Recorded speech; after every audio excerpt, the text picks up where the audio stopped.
Dear students, in the series of lectures on operation research, today we are going to discuss dynamic programming. तो सबसे पहले अपन इसके introduction में होता है कि है क्या डायनेमिक प्रोग्रामिंग। तो dynamic programming is a computational technique for solving a multi stage decision problem. Multi stage decision problem मतलब a problem in which decisions are taken at successive stage or levels. This technique converts the original problem into such sub-problems which can be handled more efficiently than the original problem from computational point of view. यानी कई stage में उसको अपन break कर लें या उसकी सब problem बना लें जिससे क्या हो कि सॉल्व करने में आसानी हो जाती है। ठीक है, the optimal solution is attend in an iterative manner starting from one stage to the next and is completed when the final stage is reached. तो जैसे पहली स्टेज पे सॉल्व किया, उसके बाद सेकंड स्टेज पे आ गए, उसको सॉल्व किया, फिर थर्ड स्टेज पे आ गए, इस तरह करते हुए फाइनल स्टेज पे आके इस प्रॉब्लम तक, मेन प्रॉब्लम तक अपन पहुंच सकते हैं। The name dynamic programming which has become associated with the computational technique really referred to the type of problems to which it was applied originally. The basic changes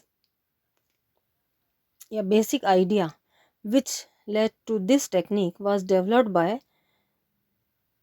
Richard Bellman in early 1950s and he suggested that it be called dynamic programming. So far there is no standard mathematical formulation of a dynamic programming problem. Particular equations must be developed to fit for each individual situation for solving a problem by dynamic programming.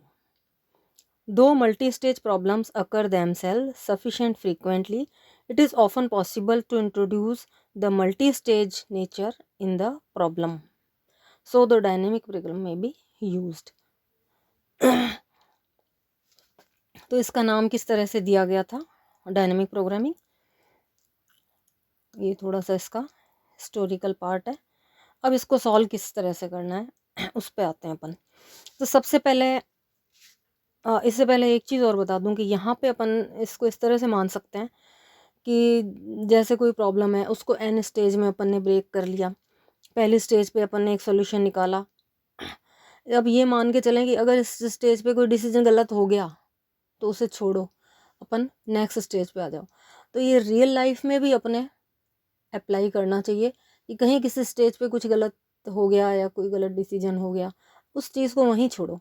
Second stage पे जब अपन जाएंगे तो नए सिरे से अपने को decision लेना है, फिर थर्ड स्टेज पे आना है। तो इसके लिए अपन ये Bellman principle of optimality use करते हैं।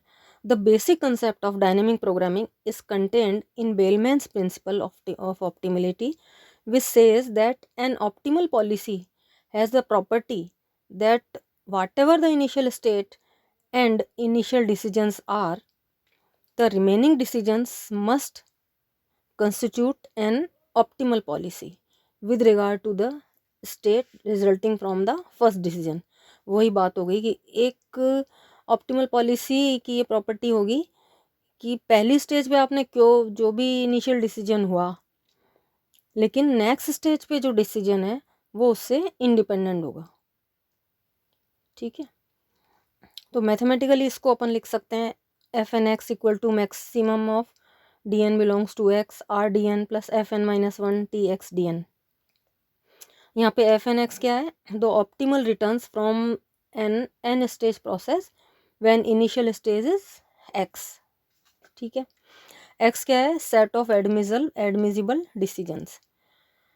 Are D N immediate return due to the decision D N. Decision लेने पे क्या रिजल्ट आता है उसे अपन आर डी एन से डिनोट करेंगे। और इसी तरह से टी एक्स डी एन क्या है, the transfer function which gives the resulting state.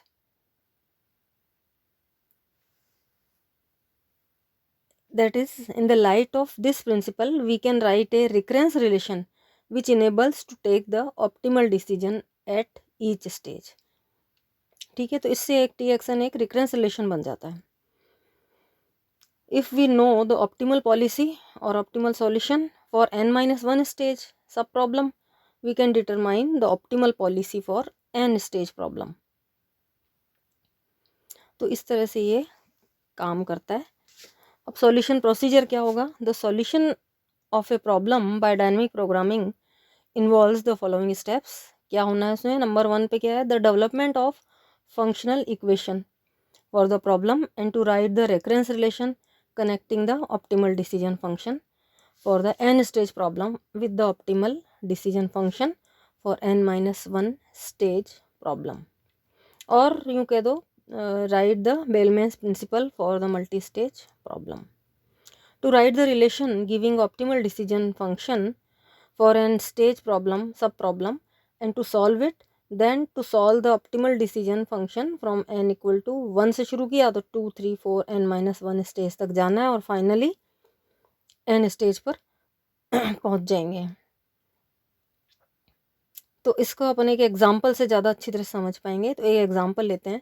Divide a positive quantity b into n parts in such a way that their product is maximum using Bellman's principle, या यूँ कह देंगे use dynamic programming to find maximum value of the product x1 x2 xn when x1 plus x2 plus xn is equal to b और x1 x2 xn greater than equal to 0 होना चाहिए।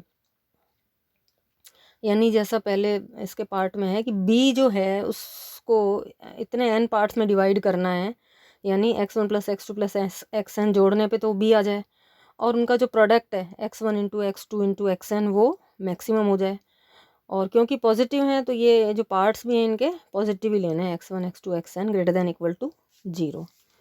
तो अब यहाँ अगर अपन इस प्रॉब्लम को देखें तो the problem has n variables and a constant, so it can be considered as an n stage problem. तो क्या करना है अपने को? मैक्सिमाइज करना है x1 into x2 into xn को, और कंस्ट्रेंट में अपने पास x1 plus x2 plus xn equal to b है। We divide this problem of n variables into n सब प्रॉब्लम्स, या इसको स्टेजेस कह दो, n सब प्रॉब्लम्स में डिवाइड कर लेते हैं। द नंबर r ऑफ और parts in which b is divided may be regarded as the rth stage. तो अगर rth स्टेज क्या होगी कि b को अपन ने r पार्ट में बांट लिया, यानी r is lies between 1 and n of the n stage problem. Suppose FRB denotes the maximum attainable product when the quantity B is divided into R parts। जो अपन ने लिखा था उसमें प्रिंसिपल में, वो ऑब्जेक्टिव फंक्शन यहाँ पे क्या हो गया? Maximum available attainable product. यहाँ अपना मैक्सिमाइज जो प्रोडक्ट है उसको अपन RS स्टेज पे FRB से डिनोट कर देते हैं। अब वो क्या होगा? Maximum of x1 into x2 into XR, और मैक्सिमम किस में से? x1 x2 XR में से। r goes from 1 to n, कुछ भी हो सकता है। सब्जेक्ट टू कंस्टेंट क्या है? x1 plus x2 plus XR equal to b, XR greater than equal to 0। तो ये अपन ने rth स्टेज ले ली, जिसमें अपन ये मान के चल रहे हैं कि b को r में डिवाइड करना है। n को छोड़ के एक बार r के लिए अपन ने ये लिख लिया। या यूँ कह दें इसको कि FRB equal to maximum of XR। अब इसमें से जो प्रोडक्ट था इसमें से XR को अलग कर दिया, ठीक है, XR into maximum of x1 x2 XR minus 1 ले लिया, और इनका प्रोडक्ट भी x1 इंटू XR माइनस अलग कर लिया, या which is equal to maximum of XR। अब यहाँ पे कंडीशन अपन ने XR पे भी लगा दी, ये भी मैक्सिमम होना चाहिए, और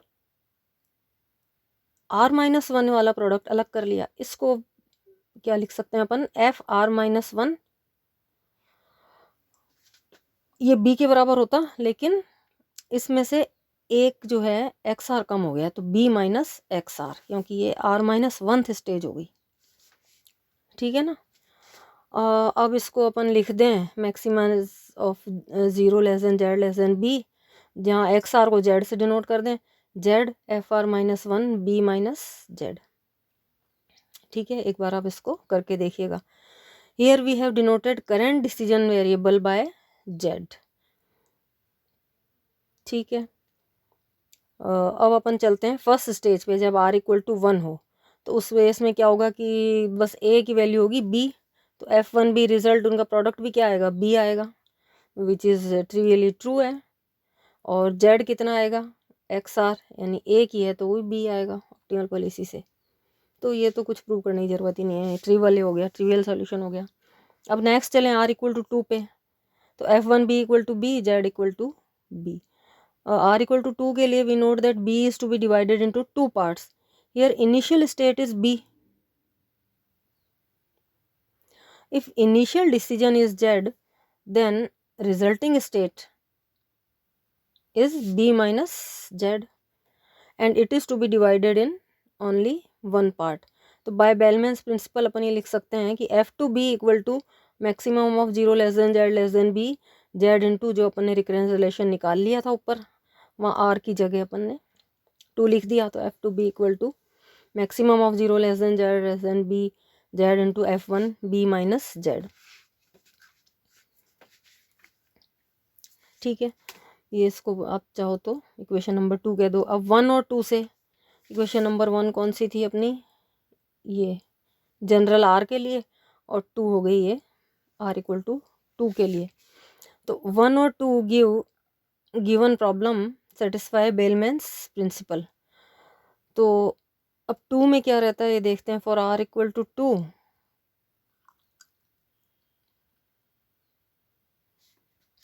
हाँ ये अपना बन जाएगा maximum of Z B minus Z, Z lies between 0 and B.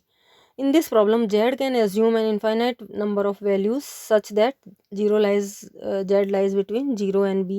अब ये कोई भी वैल्यू ले सकता है क्योंकि अपने को पता नहीं है कि है क्या। Therefore, tabular computation will not be used and differentiation method will be used for maximization। तो अब इसको मैक्सिमाइज करने के लिए अपन क्या करते हैं, क्योंकि कंटिन्यूस फंक्शन है Z, इसलिए डिफ्रेंशिएशन वाला फॉर्मूला लगाते हैं। तो मान लो S2 equal to Z into B minus Z, differentiate किया, उसको 0 रख दिया, तो उसको सॉल्व करने पे अपने पास Z equal to B by 2 आता है। Second derivative Z equal to B by 2 पे माइनस 2 आता है। इसका मतलब ये हुआ कि Z equal to B by 2 पे S2 इज मैक्सिमम। तो ठीक है, फिर F टू बी अपना कितना आ गया Z into B minus Z, और Z अपना क्या था, S2 is the maximum for Z equal to B by 2। ठीक है, तो R इक्वल टू 2 के लिए ऑप्टिमल प्रोबेबिलिटी क्या हो गई, B बाई 2, और दूसरा क्या बनेगा Z माइनस बी बाई 2, वापस वो B माइनस Z अपना B माइनस जेड, तो B माइनस बी बाई 2, यानी Z हो गया अपना B बाई 2 और B माइनस बी बाई 2 करेंगे तो फिर B बाई 2 आ गया, यानी 2 पार्ट करने पड़ेंगे अपने को, B बाई 2 और B बाई 2। और F2 भी क्या हो गया, इन दोनों का प्रोडक्ट B बाई 2 स्क्वायर। अब R इक्वल टू 3 पे चलते हैं। F3 B इक्वल टू, अब वो रिकरेंस रिलेशन तो बन ही गया अपना। थर्ड के लिए देख लो आप, maximum value of Z F2 B minus Z, Z varies from B 0 to B।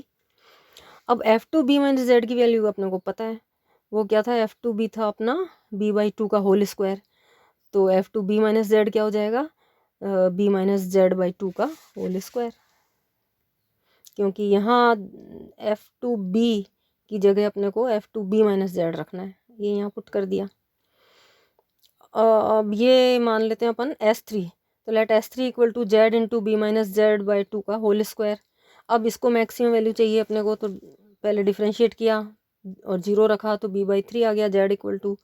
उसके बाद अगर सेकंड डेरिवेटिव निकालेंगे तो वो नेगेटिव आ जाएगा, यानी S3 is maximum for Z equal to B by 3। ठीक है ना, यानी यहाँ पे अब अपनी R इक्वल टू 3 के लिए पॉलिसी क्या बन गई, B by 3 B by 3 B by 3, और F3B equal to B by 3 to the power 3। इसी तरह से अपन इसको मैथमेटिकल इंडक्शन से अब लिख सकते हैं। For R equal to M, policy मान लो B by M B by M B by M है, और FMB equal to B by M to the power M। Now by recurrence relation F M plus one B equal to, फिर वही reconciliation लिख दिया, और F M B minus Z की जगह B minus Z by M to the power M. अब ये जो फंक्शन बना एस एम प्लस वन कह दिया इसको, S M plus one equal to Z into B minus Z by M to the power M. Differentiate किया है, zero होना चाहिए तो जेड की वैल्यू आ जाती है B by M plus one. Second derivative करेंगे तो वो इस जेड पर नेगेटिव आ जाएगा, यानी S M plus one is maximum for Z equal to B upon M plus one. तो अब optimal policy for R equal to M plus one क्या बन गई अपनी, B by M plus one, B by M plus one, B by M plus one. और product क्या बनेगा इनका, F M plus one B equal to B by M plus one to the power M plus one. Hence by law of mathematical induction, optimal policy for r equal to n is b by n, b by n, b by n, and fn b equal to b by n to the power n। तो solution इसका क्या हो जाएगा, x1 x2 xn b by n and optimal value of objective function b by n by to the power n। तो ये इस तरह से इसका सॉल्यूशन निकाला। अब इसमें पर्टिकुलर केस भी अपन ले सकते हैं कि तीन ही पॉइंट ले लिए कि x1 plus x2 plus x3, उसकी कोई वैल्यू ले ली, 15 ले ली, तो x1 x2 x3 मैक्सिमम कैसे होगा, तो b की कोई पर्टिकुलर वैल्यू लेके भी कोई प्रॉब्लम अपन सॉल्व कर सकते हैं। तो एक बार आप इसको अच्छी तरह से पढ़ के देखिएगा, फिर अपन नेक्स्ट लेक्चर में एक एग्जांपल और लेते हैं तो और आपको क्लियर हो जाएगा। Thank you.